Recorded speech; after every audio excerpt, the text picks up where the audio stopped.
So guys இன்றைக்கி வந்து பார்த்திங்கன்னா நம்ம வண்டியில் வந்து ஒரு சின்ன இஷ்யூ. ஒரு 2 நாளாக வந்து பார்த்திங்கன்னா ஸ்பீக்கர்ஸில் வந்து ஒரே இரைச்சல் சவுண்டு. சரி என்ன பிரச்சனை, ஸ்பீக்கர் கம்ப்ளைண்ட்டா இல்லை வந்து பார்த்திங்கன்னா டோர் பேட் எதாவது ரேட்டல் ஆகுதா என்னன்னு தெரியல அப்படின்னு சொல்லிட்டு ஓப்பன் பண்ணி பார்த்தோம். ஸோ ஓப்பன் பண்ணி பார்க்கும்போதே ஓரளவுக்கு வந்து கொஞ்சம் கெஸ் பண்ணிட்டேன் ஸ்பீக்கராக தான் இருக்கும் அப்படின்னு சொல்லிட்டு. பட் இருந்தாலும் ஒரு தடவை செக் பண்ணிடலான்னு ப்ளேபேக் பண்ணி பார்த்த பிறகு தான் தெரிஞ்சுது.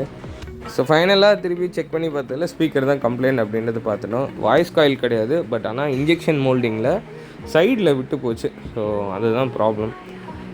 இப்போதைக்கு வந்து பார்த்திங்கன்னா நான் வந்து அது ரீப்ளேஸ் தான் பண்ண போகிறேன். ஸோ நான் இப்போது ஸ்பீக்கர்ஸ் தான் மாற்ற போகிறேன். ஆனால் நீங்கள் வந்து ஸ்பீக்கர்ஸை மாற்றுறதுக்கு முன்னாடி ஒரு தடவைக்கு 2 தடவை டோரில் வரக்கூடிய ரிங்ஸையுமே செக் பண்ணிங்க. ஏன்னா நான் அந்த டைமில் போட்டிருந்தது வந்து பார்த்திங்கன்னா ஃபைபர் ரிங்ஸ் கிடையாது, உட்ரிங்குமே வந்து பார்த்திங்கன்னா டேமேஜ் ஆகி எக்ஸ்பெண்ட் ஆகிருக்கும். பார்த்தீங்கன்னா தெரியும்.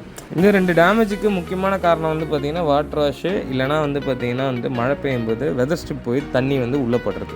Better go for fiber rings, அது கொஞ்சம் நல்லாயிருக்கும். ஸோ காலமும் கொஞ்சம் உழைக்கும். ஸோ உட் ரிங்ஸ் மாதிரி ஆகாது.